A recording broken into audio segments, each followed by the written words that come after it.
Wow. 2023, June. Like I said, it was gonna be a wild year, and so far, it's proven to be a fact. We got David Grush, the whistleblower, coming out saying that the U.S. definitely has some UFOs, retrieved UFOs from crashes. So this is something that has been theorized, and um, there have been conspiracy theories for the past 50 years on this, and we got one man so far that's came out and said it's true. Um, Several people have said it throughout the years, but this is like the latest person from inside the intelligence community, and it's not over. We're going to get more people coming out. We have the June hearings. No, well, the House Oversight Committee hearings on UAPs is going to be taking place sometime very soon.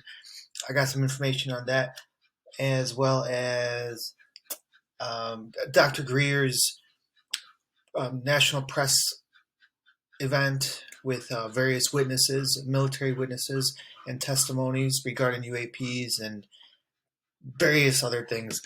Let's get started. Let's see how this is going to go down. Before. You are one of the most trusted former intelligence officials in the US defense and intelligence establishment. Yes, I was. You were trusted with the most intimate secrets. Yes. What conclusion did you come to at the end of your time on the UAP task force? The UAP task force was refused access to a broad crash retrieval program. When you say crash retrieval, what do you mean? These are retrieving non-human origin technical vehicles, call it spacecraft if you will, non-human, exotic origin vehicles that have either landed or crashed. We have spacecraft from another species. We do, yeah. There you have it, folks. David Grush, one of the highest ranking intelligence officials who's ever come out publicly, risking it all, stated right there that the United States government has retrieved crashed UFOs, has back engineered them, and has even collected alien bodies. So many skeptics are still going to deny and still going to push back, try to debunk everything that he stated. But the fact of the matter is, we still don't have the clearance. We still don't have the evidence. But that's not a reason for us to be skeptical. This is a reason for David Grush coming out and stating this is more of a reason for us to push for the truth rather than be skeptical and to push back on the movement. So people like Mick West, John Greenwald Jr., UFO Twitter, aka Skepticville, let's end it. It's done. It's time to start believing. It's time to start listening to these witnesses and testimonies rather than pushing back and trying to debunk everything.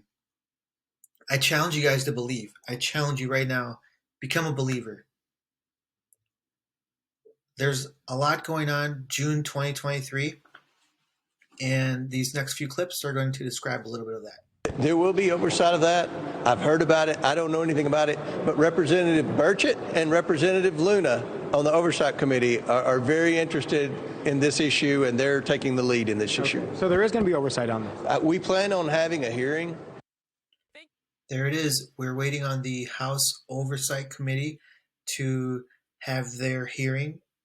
So we have Congressman Tim Burchett and James Comer trying to put this together. This involves a lengthy process, of course, not only gathering witnesses, but I'm sure there's some sort of approvals to be made, and there's, I'm sure, pushback as far as when they're able to get these hearings out. But this is one of the next steps in getting disclosure out. So let's hear what Tim Burchett has to say about it. Quickly on this next one, Congressman, the House Oversight Committee will hold a UFO hearing after a military whistleblower claims there is extraterrestrial life. You are leading the investigation. In 15 seconds, will we get answers as to whether or not we're alone? we're not alone, and we'll get some answers. And I talked to that man yesterday, and I'm hoping that he'll be hearing as well. But we've been planning this for quite some time. Wow. He did it in 10 seconds, and now I'm utterly terrified. Congressman Burchett, thank you for joining us this morning. Enjoy your Thursday. You know, I really find it funny whenever the news reporters react whenever somebody mentions that UFOs are real. It's funny. You can tell that they are kind of scared, and hey, I get it. I'm sure the rest of the world is also scared, and this isn't a topic for everybody, but it's a topic that we all have to focus on and start believing in. Sooner or later, this will be a topic that can be discussed at every dinner table. Sooner or later, it will also be a political debate that we can have, and I think we're getting close. The National Press Club event and the conference, the 2-day conference before it, there will be people coming. Let me just give you some highlights of some of the people who will be there in person. We have a person coming who was a Marine battalion guy who was deployed to Indonesia after the big earthquake and tsunami in 2009, who his 5 buddies and his platoon, after they were dropped off by a helicopter from their ship, came across a massive 300-foot in diameter man-made UFO, alien reproduction vehicle, offloading vast quantities of drugs and illegal weapons. There's multiple corroborating witnesses to this. They were threatened with execution. They were forced to sign non-disclosure agreements. He has come forward and has been brought into the system already in Washington, into a SCIF, a secure compartmented information facility. But he will be presenting live at the 2-day conference and briefly at the National Press Club event. We have another gentleman. So that particular witness that Dr. Greer was referring to is one whose testimony I am very eager to hear. And I will put a link to that particular event in the description.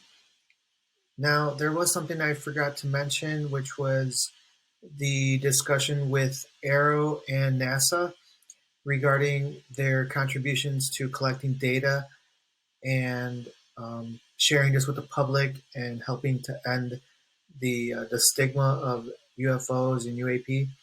So my next clip has Jeremy Corbell kind of breaking it down.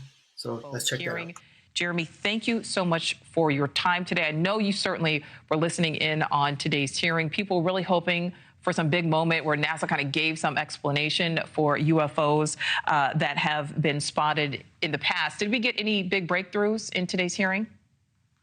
Well, I think just the fact that NASA has come forward and is publicly talking about this is so important. They even opened with that they're trying to destigmatize UAP or UFO reporting.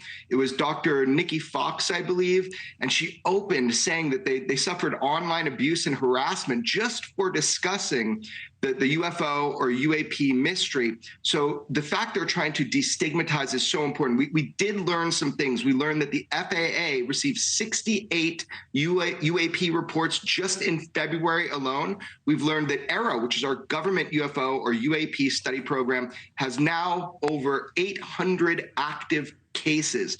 We've learned that UAP are admittedly a national security concern, and NASA's role is becoming clear in this. It's to remove the stigma, enroll more scientists to encourage UFO or UAP reporting, and help to seek and provide high quality data so that other organizations can study it too. So I'm very encouraged by what we saw today. All right, so Jeremy. So that was Jeremy Corbell presenting his thoughts on the meeting that AERO and NASA held as far as how they're going to be presenting the data and sharing all this information with the public. I think it's great, and I think it's a step forward, but we need more. We need more evidence, and we're getting there. So that's pretty much all I have. This last little clip is just a little bit of an entertainment piece, and it gives you an idea of how we might react when we see these intelligent beings come. So we'll see you on the next one. Thank you. Please like, share, subscribe, and don't forget, challenge yourself. Become a believer, not a skeptic.